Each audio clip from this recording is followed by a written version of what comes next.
All right, welcome back for round 2 for the week. So we're moving on to chapter 2. If you remember, or rather, I should say, if you've read through chapter 2, then you'll remember the fact that this is where we have the dreaded genitive case, which everyone, at least in the face-to-face classes, seems to have a problem with. That's what's being introduced here, which basically means we have someone. I was reading through my old English textbook, and I realized that probably a better explanation of what the genitive case is it implies a direct relation. That's what it is. So that's why it's you being used in family use. But that's a little complicated and a little maybe not complicated. That's a little esoteric is probably the better term. So let's just ignore that. Let's just keep pretending that it's just the possessive, more or less, as you guys have been using it, like working with it for basically the entire year. So you have these questions for, I believe it's 1 through 3, and then 7 and stuff like that as well. Now, I will explain 7 in a little bit, just a little bit more, but I wanted to primarily just focus on the expanding concepts here compared to last time, and then also talk about the different questions that are being asked in your in Exercitium 6. So let's begin with this. So for the first Exercitium, for Exercitium unus, or unum rather, you'll find this question being the first one. Now, what's being asked of here? Well, it's basically the exact same thing as last time with what was over here on the side. So your goal with all these questions, there are 6 in total, is to basically, you look at these, and so this is the singular, this is the plural, this is the singular, this is the plural, this is the singular, this is the plural, this is the singular, so on and so forth. And what you're basically just doing is figuring out, okay, so Marcus puer, oh, well, that's one of them, so maybe that's important. Marcus puer Romanus est. I see. So this is what we're going to have to be filling in, is the puer, whether or not this person is a puer, a femina, a vir, or a puella, whether or not they're viri, feminae, pueri, or puellae if it's plural. Okay, so considering that fact, what goes in this space? Julia est something Romana, and I'll just give you the answer. So if you read through the chapter, Julia is not a vir, she's not a femina, she is not a puer, but she is a puella. So you would put Julia est puella Romana, and so on and so forth for all the questions. That part of it shouldn't be too difficult. For Exercitium 2, this is where we start to get into, if you remember, I believe it was maybe exercise 6 from Monday or Tuesday, whenever you guys ended up doing that. You'll find that there's a whole bunch of words and stuff like that. And for this one, you'll find that some of them are underlined. Well, so what are we supposed to do there? Well, for the first couple sentences, it's basically gonna be the same thing as it was up here. So Marcus et Quintus et Julia sunt tres. Okay, well, we need to figure out what word applies here. Well, what are all 3 of these? Are they all puellae or filii? No, they're not all filii. Julia is not a filius, she's a filia, so that can't be it. Well, what are all 3 of them? All 3 of them are liberi, which, if you needed the English, that means children.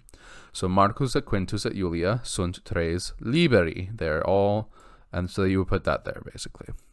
And that's basically the same thing for the first 5 or 6 questions. But then you get to the trickier ones, so, where you have to fill in the ending based off of the word, and what ending is where goes over here. Although I didn't put all of them, there are slightly more in the book. So Marcus filius Julii est. Julius est pater Mark something. So you can see here, Marcus is missing his ending. So that means you need to find out what the ending is. And the endings are underlined over here. Well, they actually have given you something to help them. So pater Marci. And this is showing you that the pater is in a direct relation to Marci, or that this is Marcus's pater.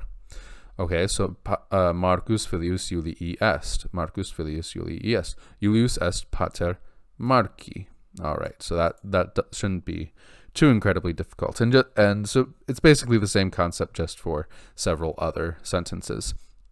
But for Exercitium 6, it's sort of a continuation of what was Exercitium 3. But with Exercitium 3, the only thing you need to be doing, if you're looking at that right now, is matching the gender, number, and case.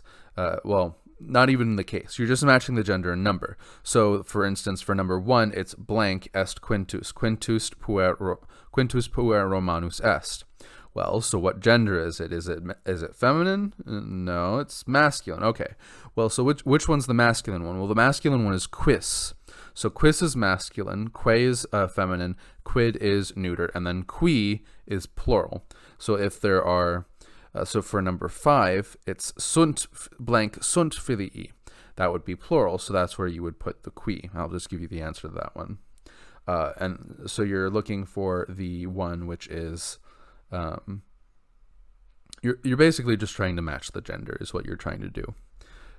And it's more or less the same concept here, but instead of figuring out which version of quis, que, quod, or quid it would be, I guess, to put down, instead you're answering the questions again. Now, I just simply want to reemphasize just how much I don't want to see these translated. So please do not turn these questions into English.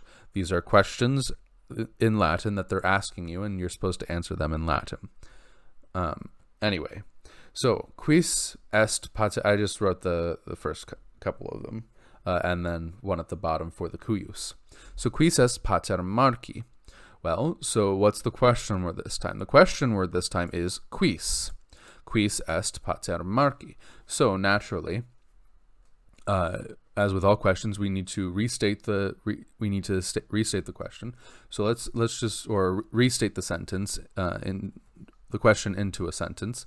So we can do that by just saying pater marchi est, and then now we just need to replace this with whatever it's asking us for, which is who. So who is pater marchi? Well, pater marchi est Julius. Julius, and you can see that it's in the nominative case. Why? Well, the question was in the nominative case. Similarly, this is the same thing. So que est mater marchi? It's the same thing. It's just now we've changed the gender because now we're talking about the mother rather than the father. So mater marchi est Aemilia. Wonderful.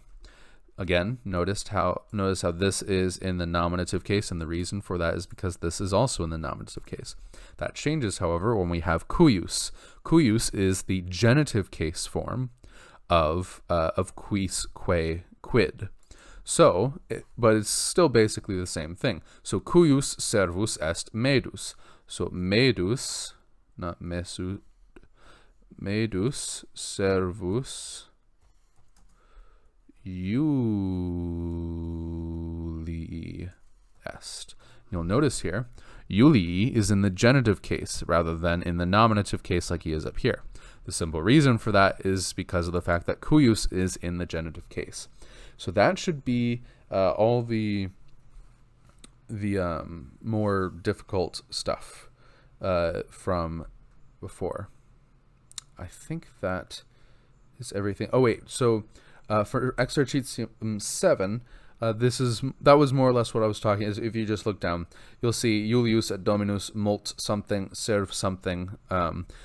You look over to the side, you'll see aurum and arum. That's, again, it's just a gender thing. So aurum is for masculine and neuter nouns. So for instance, in the first sentence, since servus is masculine, you would say multorum servorum.